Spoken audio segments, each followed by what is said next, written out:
ವಿಡಿಯೋದಲ್ಲಿ ನಾವು ಸಮಾಂತರ ಅಂತ ಕರೆಯಲಾಗುವ ಮತ್ತೊಂದು ಪರಿಚಿತ ರೋಧಕದ ಮಾದರಿಯನ್ನ ಅನ್ವೇಷಣೆ ಮಾಡ್ತಾ ಇದ್ದೀವಿ. ಇಲ್ಲಿ ನಾನು ಎರಡು ರೋಧಕಗಳು ಸಮಾಂತರವಾಗಿ ಸಂಪರ್ಕಿಸಿರೋದನ್ನ ತೋರಿಸ್ತಾ ಇದ್ದೀನಿ. ಇದು ಮೊದಲ ರೋಧಕ ಹಾಗೂ ಇದು ಎರಡನೆಯ ರೋಧಕ. ಈ ಮೊದಲನೆಯ ರೋಧಕವು ಎರಡನೆಯ ರೋಧಕದೊಂದಿಗೆ ಸಮಾಂತರವಾಗಿದೆ, ಯಾಕಂದ್ರೆ ಅವು ಒಂದೇ ಬಿಂದುವನ್ನ ಇಲ್ಲಿ ಹಂಚ್ಕೊಳ್ತಾ ಇದ್ದಾವೆ.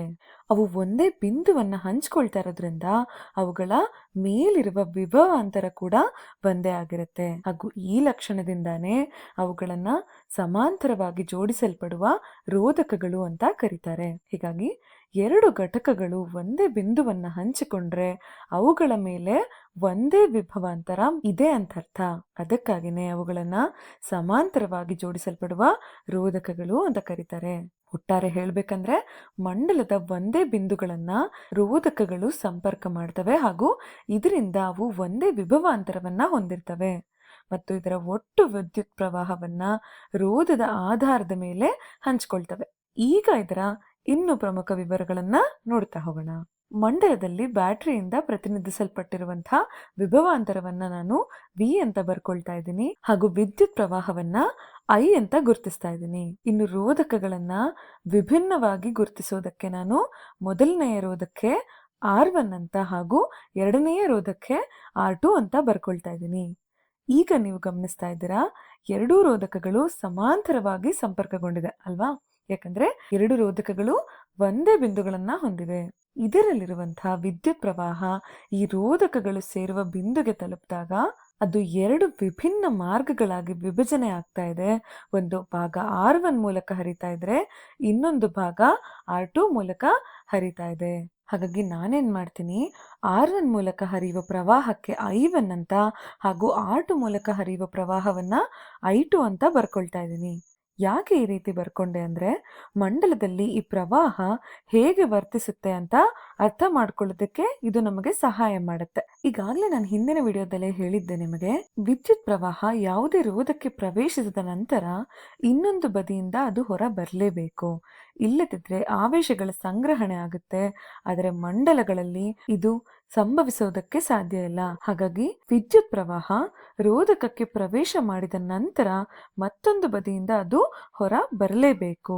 ಹಾಗಾಗಿ ನೋಡಿ, ಈ ಬಿಂದುವಿನಲ್ಲಿ ಶುರುವಾಗಿರುವಂತಹ ಪ್ರವಾಹ ಈ ಬಿಂದುವಿನಿಂದ ಹೊರ ಬರ್ತಾ ಇದೆ. ನಂತರ ಅದೇ ಪ್ರವಾಹ ಬ್ಯಾಟರಿಯನ್ನ ತಲುಪ್ತಾ ಇದೆ.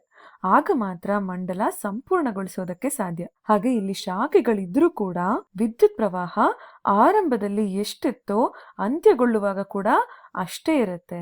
ಅಂದ್ರೆ ಅದರ ಮೌಲ್ಯ ಬದಲಾಗೋದಿಲ್ಲ. ಈಗ ಮುಂದೆ ಹೋಗೋಣ. ಈ ಎರಡೂ ರೋಧಕಗಳನ್ನ ಒಂದೇ ಸಂಯೋಜನಾ ರೋಧಕದಿಂದ ನಾನೀಗ ಈ ಚಿತ್ರದಲ್ಲಿ ಬದಲಾಯಿಸ್ಕೊಳ್ತಾ ಇದ್ದೀನಿ. ಹಾಗೂ ಈ ರೀತಿಯಾಗಿ ಬದಲಾಯಿಸ್ಕೊಂಡಾಗ ಮಂಡಲದಲ್ಲಿ ಯಾವುದೇ ರೀತಿಯಾದ ಬದಲಾವಣೆ ಆಗೋದಿಲ್ಲ. ಅಂದರೆ ಈ ಸಂಯೋಜನಾ ರೋಧಕವು ವಿದ್ಯುತ್ ಪ್ರವಾಹದ ಹರಿಯುವಿಕೆಯಲ್ಲಿ ಯಾವುದೇ ರೀತಿಯಾದ ವ್ಯತ್ಯಾಸವನ್ನ ತಂದುಕೊಡೋದಿಲ್ಲ. ಕೇವಲ ಮಂಡಲವನ್ನ ಸರಳಗೊಳಿಸೋದಕ್ಕೆ ಮಾತ್ರ ನಾವು ಈ ಸಂಯೋಜನಾ ರೋಧಕವನ್ನ ಬರ್ಕೊಂಡಿದ್ದೀವಿ. ಹಾಗಾಗಿ ಸರಳಗೊಂಡಿರುವಂತಹ ಮಂಡಲವನ್ನ ಈ ಕಡೆ ಬರ್ಕೊಳ್ತಾ ಇದ್ದೀನಿ. ನೋಡಿ, ಬ್ಯಾಟರಿಯ ಬಳಿ ಇರುವಂತಹ ವಿಭವಾಂತರವನ್ನ ನಾನು ವಿ ಅಂತ ಕರಿತಾ ಇದ್ದೀನಿ ಹಾಗೂ ರೋಧವನ್ನ RP ಅಂತ ಬರ್ಕೊಳ್ತಾ ಇದ್ದೀನಿ. ಯಾಕೆ RP ಅಂದ್ರೆ ಈ ಸಮಾಂತರ ಅಂದರೆ ಇಂಗ್ಲಿಷ್ ನಲ್ಲಿ ನಾವು ಪ್ಯಾರಲಲ್ ಅಂತ ಕರಿತೀವಿ. ಹಾಗಾಗಿ ಈ ರೋಧಗಳು ಪ್ಯಾರಲಲ್ ಆಗಿರೋದ್ರಿಂದ RP ಅಂತ ಬರ್ಕೊಂಡಿದ್ದೀವಿ. ಸರಣಿ ಕ್ರಮದಲ್ಲೂ ಕೂಡ ನಾವು ಅದನ್ನ ಸೀರೀಸ್ ಅಂತ ಕರೆಯೋದ್ರಿಂದ RS ಅಂತ ಬರ್ಕೊಂಡಿದ್ವಿ. ಸಮಾಂತರ ರೋಧಕಗಳನ್ನ ಹೊಂದಿರುವಂತಹ ಮಂಡಲದಲ್ಲಿ ಹರಿಯುವಂತ ವಿದ್ಯುತ್ ಪ್ರವಾಹ ಇಲ್ಲೂ ಕೂಡ ಅದೇ ಪ್ರಮಾಣದಲ್ಲಿ ಹರಿತಾ ಇರೋದ್ರಿಂದ ಇಲ್ಲೂ ಕೂಡ ಐ ಅಂತಾನೆ ನಾನು ಸೂಚಿಸ್ತಾ ಇದ್ದೀನಿ. ಇದಿಷ್ಟು ಅರ್ಥ ಆಗಿದೆ ಅಂತ ಭಾವಿಸ್ತಾ ಈಗ ನಾವು RP ಯನ್ನ ಲೆಕ್ಕ ಹಾಕೋದಕ್ಕೆ ಸಮೀಕರಣವೊಂದನ್ನ ಕಂಡುಹಿಡಿಬೇಕು. ಈ RP R1 ಮತ್ತು R2ಗಳ ಆಧಾರದ ಮೇಲೆ ಸಮಾಂತರ ವಿರೋಧವನ್ನ ನೀಡುತ್ತೆ. ಅದಕ್ಕಾಗಿ ನಾವು R1, R2 ಮತ್ತು RP ನಡುವಿನ ಸಂಬಂಧವನ್ನ ಹುಡುಕ್ಬೇಕು. ಅದಕ್ಕೂ ಮುಂಚೆ ಇಲ್ಲಿ ನಮಗೆ ಏನು ಗೊತ್ತಿದೆ ಅನ್ನೋದನ್ನ ಮೊದಲು ನೋಡ್ಬಿಡೋಣ.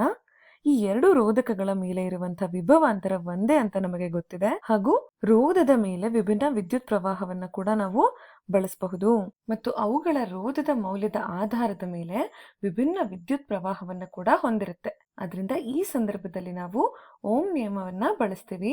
ಅದು ಏನ್ ಹೇಳುತ್ತಪ್ಪ ಅಂತಂದ್ರೆ, ರೋಧಕದ ಮೇಲಿರುವ ವಿಭವಾಂತರವನ್ನ ನಾವು ಅದರ ಮೂಲಕ ಹರಿಯುವ ವಿದ್ಯುತ್ ಪ್ರವಾಹದ ಜೊತೆಗೆ ರೋಧವನ್ನ ಗುಣಿಸ್ಬೇಕು ಅಲ್ವಾ. ಹಾಗಾಗಿ ಅದರ ಸಮೀಕರಣವನ್ನ ನೋಡಿ ಈ ರೀತಿ ಬರ್ಕೊಂಡಿದೀನಿ. V is equal to I into R. ಈಗ R1 ಮತ್ತು R2ಗೆ ಪ್ರತ್ಯೇಕವಾಗಿ ಓಂ ನಿಯಮವನ್ನ ಬರೆಯೋಣ. ಅಂದ್ರೆ ಇಷ್ಟೇ, ಈ ಆರ್ ನ ಜಾಗಕ್ಕೆ ಮೊದಲನೇ ಸಮೀಕರಣದಲ್ಲಿ R1 ಅಂತ ಬರ್ಕೊಳ್ತೀವಿ, ಎರಡನೇ ಸಮೀಕರಣದಲ್ಲಿ R2 ಅಂತ ಬರ್ಕೊಳ್ತೀವಿ. ಹಾಗೆ ಅದರ ಪ್ರತ್ಯೇಕವಾದ ವಿದ್ಯುತ್ ಪ್ರವಾಹವನ್ನು ಕೂಡ I1 I2 ಅಂತ ಸೂಚಿಸ್ತೀವಿ. ಇಡೀ ಮಂಡಲಕ್ಕೆ ವಿಭವಾಂತರ ಒಂದೇ ಆಗಿರೋದ್ರಿಂದ V ಮೌಲ್ಯ ಬದಲಾಗುವುದಿಲ್ಲ. ಹಾಗಾಗಿ ಮೊದಲನೇ ಸಮೀಕರಣ ನೋಡಿ ಹೀಗಿರುತ್ತೆ. V is equal to I1 into R1. ಅಂದ್ರೆ R1 ರೋಧದ ಮೇಲೆ I1 ಅಷ್ಟು ಪ್ರವಾಹ ಹರಿತಾ ಇದೆ. ಇನ್ನು ಎರಡನೇ ಸಮೀಕರಣ V is equal to I2 into R2. ಇಲ್ಲೂ ಕೂಡ R2 ರೋಧದ ಮೇಲೆ I2 ಅಷ್ಟು ಪ್ರವಾಹ ಹರಿತಾ ಇದೆ. ಹಾಗೂ ಈ ಸಮೀಕರಣಗಳು ನಮಗೆ ವಿಭವಾಂತರ V, ವಿದ್ಯುತ್ ಪ್ರವಾಹ I ಮತ್ತು ರೋಧ R1ಗೆ ಅಥವಾ R2ಗೆ ನೇರವಾದ ಅನುಪಾತದಲ್ಲಿದೆ ಅಂತ ತೋರಿಸ್ಕೊಡ್ತಾ ಇದೆ. ಇದಿಷ್ಟು ಅರ್ಥ ಆಯ್ತು ಅನ್ಕೊಳ್ತೀನಿ. ಈಗ ನಾವು ಈ I1 ಮತ್ತು I2 ವಿದ್ಯುತ್ ಪ್ರವಾಹಗಳ ಮೊತ್ತ ಮಂಡಲದಲ್ಲಿ ಇರುವಂತಹ ಒಟ್ಟು ವಿದ್ಯುತ್ ಪ್ರವಾಹ ಐಗೆ ಸಮನಾಗಿರ್ಬೇಕು ಅನ್ನೋದನ್ನ ಗಮನಿಸಬೇಕು. ಹೀಗಾಗಿ ನೀವು ನೋಡಿದಂತೆ I1 ಮತ್ತು I2ಗಳ ಮೊತ್ತ ಅಂದ್ರೆ ಈ ಮಂಡಲದ ಒಟ್ಟು ಮೊತ್ತಕ್ಕೆ ಇದೆರಡೂ ಕೂಡಿಸಿದ ಮೊತ್ತ ಸಮನಾಗಿರ್ಬೇಕು. ಅದರಿಂದ ಸಮೀಕರಣವನ್ನ ಹೀಗೆ ಬರ್ಕೊಳ್ತಾ ಇದ್ದೀನಿ. I is equal to I1 plus I2. ಇದು ನಮಗೆ ವೈಯಕ್ತಿಕ ವಿದ್ಯುತ್ ಪ್ರವಾಹಗಳು ಸೇರಿ ಸಂಪೂರ್ಣ ಮಂಡಲದ ಮೂಲಕ ಹರಿಯುವಂತ ಒಟ್ಟು ವಿದ್ಯುತ್ ಪ್ರವಾಹವನ್ನ ರೂಪಿಸುತ್ತೆ ಅನ್ನೋದನ್ನ ತೋರಿಸ್ಕೊಡ್ತಾ ಇದೆ. ಈಗ ನಾನೇನ್ ಮಾಡ್ತೀನಿ, ಈ ಸಮೀಕರಣಗಳನ್ನ ಉಪಯೋಗಿಸ್ಕೊಂಡು ಈ I1 ಮತ್ತು I2 ಅನ್ನ ಕಂಡುಹಿಡಿತೀನಿ ಹಾಗೂ ಬಂದಂತ ಮೌಲ್ಯಗಳನ್ನ ಈ ಜಾಗಗಳಲ್ಲಿ ಬರ್ಕೊಳ್ತೀನಿ. ನೋಡಿ, ಇಲ್ಲಿರುವಂತಹ I1ಗೆ ನಮಗೆ V ಡಿವೈಡೆಡ್ ಬೈ R1 ಸಿಗುತ್ತೆ. ಯಾಕಂದ್ರೆ ಬಲಭಾಗದಲ್ಲಿರುವಂತಹ R1 ಎಡಭಾಗಕ್ಕೆ ಹೋದಾಗ ಛೇದಕ್ಕೆ ಬರ್ಕೊಳ್ಬೇಕಾಗುತ್ತೆ ಅಲ್ವಾ. ಹಾಗಾಗಿ ನೋಡಿ ಸಮೀಕರಣ ಈ ರೀತಿಯಾಗಿರುತ್ತೆ. I1 is equal to V divided by R1. ನಂತರ ಅದೇ ರೀತಿ I2ಗೆ ಬರ್ಕೊಳ್ತಾ ಇದ್ದೀನಿ. I2 is equal to V divided by R2. ಈಗ ಈ ಎರಡೂ ಮೌಲ್ಯಗಳನ್ನ ಆಯಾ ಜಾಗಗಳಿಗೆ ಬರ್ಕೊಂಡ್ಬಿಡೋಣ. I is equal to V divided by R1 plus V divided by R2. ಇಲ್ಲಿ ನಮಗೆ ಎರಡೂ ಮೌಲ್ಯದಲ್ಲೂ ಸಾಮಾನ್ಯವಾಗಿ ಕಾಣಿಸ್ತಿರುವಂತದ್ದು ವಿಭವಾಂತರ ಅಂದ್ರೆ V. ಅದನ್ನ ನಾನು ಪ್ರತ್ಯೇಕವಾಗಿ ಬರ್ಕೊಳ್ತಿದ್ದೀನಿ ನೋಡಿ. I is equal to V into 1 divided by R1 plus 1 divided by R2. ಇದು ನಿಮಗೆ ಓಮ್ನ ಸಮೀಕರಣ ತರ ಕಾಣಿಸ್ತಿಲ್ವಾ? ನೋಡಿ, I ಇದೆ ಹಾಗೂ ವಿಭವಾಂತರ V ಇದೆ. ನಂತರ ಇಷ್ಟು ಮೊತ್ತವನ್ನ ನಾವು R ಅಂದ್ರೆ ರೋಧಕ್ಕೆ ಪರಿಗಣಿಸಬಹುದು ಅಲ್ವಾ. ನೋಡಿ, I ಅನ್ನ ಬರ್ಕೊಂಡ್ರೆ ನಮಗೆ ಓಮ್ನ ನಿಯಮ ಈ ರೀತಿಯಾಗಿ ಕಾಣಿಸುತ್ತೆ. ಅಂದ್ರೆ I is equal to V divided by R ಅಂತ. ಈ ಎರಡೂ ಸಮೀಕರಣವನ್ನ ಹೋಲಿಸಿದ್ರೆ ನಮಗೆ ನೋಡಿ ಇದಿಷ್ಟು ಮೊತ್ತವನ್ನ ನಾನು ಈ RP ಇಂದ ಬದಲಿಸ್ತಾ ಇದ್ದೀನಿ. ಹಾಗಾಗಿ I is equal to V into 1 divided by RP. ಯಾಕೆ ಇಲ್ಲಿ ರೋಧವನ್ನ RP ಅಂತ ಬರ್ಕೊಂಡಿದ್ದೀನಿ ಅಂದ್ರೆ ನೋಡಿ, ಇದೆರಡು ರೋಧಗಳನ್ನ ನಾವು ಸಂಯೋಜನಾ ರೋಧವಾಗಿ RP ಅಂತ ಬರ್ಕೊಂಡಿದ್ವಿ ಅಲ್ವಾ.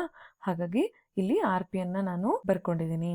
ಈಗ ನಾವು ಈ RP ಅನ್ನ ನೋಡಿ ಈ ರೀತಿಯಾಗಿ ಬರ್ಕೊಳ್ಬಹುದು. 1 divided by RP is equal to 1 divided by R1 plus 1 divided by R2. ಯಾಕಿದ್ ಬಂತು ಅಂದ್ರೆ ನೋಡಿ, ಇಷ್ಟು ಮೊತ್ತಕ್ಕೆ ನಾವು 1 divided by RP ಅನ್ನ ಬದಲಿಸ್ಕೊಂಡಿದೀವಿ ಅಲ್ವಾ. ಹಾಗಾಗಿ ಈ ಸೂತ್ರಗಳೊಂದಿಗೆ ನಾವು ಸಮಾಂತರವಾಗಿ ಜೋಡಿಸುವ ರೋಧಕಗಳಿಗೆ ರೋಧವನ್ನ ಕಂಡುಹಿಡಿಯಬಹುದು. ಇದನ್ನ ಈಗ ನಿಮ್ಗೆ ಪ್ರಾಯೋಗಿಕವಾಗಿ ಅರ್ಥ ಮಾಡಿಸೋದಕ್ಕೆ ನಾನು ಒಂದು ಸರಳ ಉದಾಹರಣೆಯನ್ನ ತಗೊಂಡಿದ್ದೀನಿ ಹಾಗೂ ಒಂದಷ್ಟು ಮೌಲ್ಯಗಳಿಂದ ಈ ಮಂಡಲವನ್ನ ಬರ್ಕೊಂಡಿದ್ದೀನಿ. ಇದಕ್ಕೆ ನಾವು ಸಂಯೋಜನಾ ರೋಧವನ್ನ ಕಂಡುಹಿಡಿಯೋಣ. ಇಲ್ಲಿ ಏನ್ ಕೊಟ್ಟಿದ್ದಾರೆ, ವಿಭವಾಂತರವನ್ನ 3 ವೋಲ್ಟ್ಗಳು ಅಂತ ಕೊಟ್ಟಿದ್ದಾರೆ ಹಾಗೂ ಮೊದಲನೆಯ ರೋಧಕದಲ್ಲಿ 20 ಓಂಗಳಷ್ಟು ರೋಧ ಹಾಗೂ ಎರಡನೆಯ ರೋಧಕದಲ್ಲಿ 60 ಓಂಗಳಷ್ಟು ರೋಧವಿದೆ ಅಂತ ಹೇಳ್ತಾ ಇದ್ದಾರೆ. ಹಾಗೂ ಈ ಮಂಡಲದಲ್ಲಿ ಹರಿಯುತ್ತಿರುವಂತಹ ಪ್ರವಾಹವನ್ನ ಐಯಿಂದ ಬಿಂಬಿಸ್ತಾ ಇದ್ದಾರೆ. ಈಗ ನಾವು ಸಮೀಕರಣವನ್ನ ಬರ್ಕೊಂಡ್ಬಿಡೋಣ. 1 divided by RP is equal to 1 divided by R1 plus 1 divided by R2. ಆಯಾ ಜಾಗಗಳಲ್ಲಿ ಮೌಲ್ಯಗಳನ್ನ ಬರಿತಾ ಹೋಗೋಣ. 1 divided by RP ನಮಗಿನ್ನು ಗೊತ್ತಿಲ್ಲ, ಹಾಗಾಗಿ ಹಾಗೆ ಬರ್ಕೊಳ್ಳೋಣ. ಹಾಗೂ 1 divided by R1 ಅಂದ್ರೆ ಹೇಳ್ದೆ ಅಲ್ವಾ ನಾನು, ಮೊದಲನೆಯ ರೋಧಕದಲ್ಲಿರುವಂತಹ ರೋಧ. ಹಾಗಾಗಿ 20 ಓಂಗಳು. ನಂತರ 1 divided by R2 ಅನ್ನ ನಾವಿಲ್ಲಿ 1 divided by 60 ಅಂತ ಬರ್ಕೊಂಡಿದೀವಿ. ಯಾಕಂದ್ರೆ ಎರಡನೆಯ ರೋಧಕದಲ್ಲಿರುವಂತಹ ರೋಧ 60 ಓಮ್ಗಳು ಅಲ್ವಾ. ಹಾಗಾಗಿ ಇಲ್ಲಿ ಗಣಿತ ಜ್ಞಾನವನ್ನ ಬಳಸಿ ನೋಡಿ, ಇಲ್ಲಿ ಸಾಮಾನ್ಯವಾಗಿ ಕಂಡು ಬರುವಂತ ಛೇದದ ಅಂಶ 60, ಹಾಗಾಗಿ 60 ಬರ್ಕೊಂಡಿದ್ದೀನಿ. ನಂತರ ನಮಗಿಲ್ಲಿ 20ರಿಂದ 3 ಗುಣಿಸಿದ್ರೆ ನಮಗೆ 60 ಸಿಗುತ್ತೆ. ಹಾಗಾಗಿ ಅಂಶದಲ್ಲಿ ನಾನು 3 ಬರ್ಕೊಂಡಿದ್ದೀನಿ. ನಂತರ ಇಲ್ಲಿ 60 1ರಿಂದ ಗುಣಿಸಿದ್ರೆ ನಮಗೆ 60 ಸಿಗುತ್ತೆ. ಹಾಗಾಗಿ 1 ಬರ್ಕೊಂಡಿದ್ದೀನಿ. ಈಗ 3 + 1 4 ಡಿವೈಡೆಡ್ ಬೈ 60. ಈಗ ನಮಗೆ 1 divided by RP = 4 divided by 60 ಸಿಕ್ಕಿದೆ. ಇದನ್ನ ನಾವು ಉಲ್ಟಾ ಮಾಡಿ ಬರ್ಕೊಂಡ್ರೆ RP ಛೇದದಲ್ಲಿಂದ ಅಂಶಕ್ಕೆ ಹೋಗುತ್ತೆ, ಹಾಗೂ 60 ಕೂಡ ಛೇದದಿಂದ ಅಂಶಕ್ಕೆ ಹೋಗಿ 4 ಅಂಶದಿಂದ ಛೇದಕ್ಕೆ ಬರುತ್ತೆ ಅಲ್ವಾ. ನೋಡಿ, ಈ ರೀತಿಯಾಗಿ ಕಾಣಿಸುತ್ತೆ. ಹಾಗಾಗಿ RP = 60ನ್ನ 4ರಿಂದ ಭಾಗಿಸಿದ್ರೆ ನಮಗೆ 15 ಸಿಗುತ್ತೆ. ಹಾಗಾಗಿ ಒಟ್ಟಾರೆ ನಮಗೆ ಸಿಕ್ಕಿರುವಂತಹ ಸಂಯೋಜನಾ ರೋಧ 15 ಓಮ್ಗಳು. ಈಗ ನಮಗೆ ಸಂಯೋಜನಾ ರೋಧ ಸಿಕ್ಕಿದೆ, ಹಾಗೂ ನಮಗೆ ವಿಭವಾಂತರದ ಮೌಲ್ಯ ಕೂಡ ಗೊತ್ತಿದೆ. ಈಗ ನಾವು ಕಂಡುಹಿಡಿಬೇಕಾಗಿರೋದು ವಿದ್ಯುತ್ ಪ್ರವಾಹ.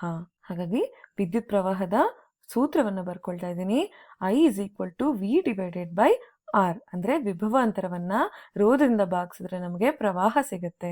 ಇಲ್ಲಿರುವಂತಹ ವಿಭವಾಂತರ 3 ವೋಲ್ಟ್ಗಳು, ಅದನ್ನೇ ಅಂಶದಲ್ಲಿ ಬರ್ಕೊಂಡಿದ್ದೀನಿ. ನಂತರ ರೋಧ 15 ಓಮ್ಗಳು, ಅದನ್ನ ಕೂಡ ಛೇದದಲ್ಲಿ ಬರ್ಕೊಂಡಿದ್ದೀನಿ. ಈ 3ನ್ನ 15ರಿಂದ ನಾವು ಭಾಗಿಸಿದಾಗ ನಮಗೆ 0.2 ಸಿಗುತ್ತೆ, ಹಾಗೂ ಪ್ರವಾಹಕ್ಕೆ ಘಟಕ ಆಂಪಿಯರ್. ಇಲ್ಲಿ ಬಂದಿರುವಂತ ಮೌಲ್ಯ 200 ಮಿಲಿ ಆಂಪಿಯರ್ಗಳು. ಈ ರೀತಿಯಾಗಿ ನಾವು ಪ್ರವಾಹವನ್ನ ಕಂಡುಹಿಡಿಯಬಹುದು. ಈ ಲೆಕ್ಕವನ್ನ ನೀವು ಮತ್ತೆ ಪರಿಶೀಲನೆ ಮಾಡಬೇಕು ಅಂದ್ರೆ ವಿದ್ಯುತ್ ಪ್ರವಾಹವನ್ನ ಮತ್ತೆ ಲೆಕ್ಕ ಹಾಕಿ ಅದು ಮೌಲ್ಯಕ್ಕೆ ಹೊಂದಿಕೆಯಾಗುತ್ತೋ ಇಲ್ವೋ ಅಂತ ಖಚಿತಪಡಿಸ್ಕೊಳ್ಳಿ. ಮೊದಲು ವಿಭವಾಂತರವನ್ನ ಲೆಕ್ಕ ಹಾಕಿ. ಇದು 3 ವೋಲ್ಟ್ ಆಗಿರೋದ್ರಿಂದ ಅದೇ 3 ವೋಲ್ಟ್ 20 ಓಮ್ಗಳಿಗೂ ಮತ್ತು 60 ಓಮ್ಗಳಿಗೂ ಕೂಡ ಅನ್ವಯಿಸುತ್ತೆ. ಹಾಗೂ ಪ್ರತಿ ರೋಧಕಕ್ಕೆ ಇರುವಂತ I1 ಮತ್ತು I2 ಅನ್ನ ಲೆಕ್ಕ ಹಾಕಿ. ನಂತರ ಅವುಗಳನ್ನ ಸೇರಿಸಿದ್ರೆ ನಿಮಗೆ ಒಟ್ಟು ವಿದ್ಯುತ್ ಪ್ರವಾಹ ಎಷ್ಟಿದೆ ಅಂತ ಗೊತ್ತಾಗುತ್ತೆ. ಅದು ನಾವು ಮೊದಲು ಲೆಕ್ಕ ಹಾಕಿರುವಂತಹ ವಿದ್ಯುತ್ ಪ್ರವಾಹಕ್ಕೆ ಹೊಂದಿಕೆ ಆಗುತ್ತೆ. ನೀವೇ ಇದನ್ನ ಸ್ವತಃ ಪ್ರಯತ್ನ ಪಡಿ, ಖಂಡಿತವಾಗ್ಲೂ ನಿಮಗೆ ಇದ್ರ ಬಗ್ಗೆ ಸಂಪೂರ್ಣ ಕಲ್ಪನೆ ಸಿಗುತ್ತೆ.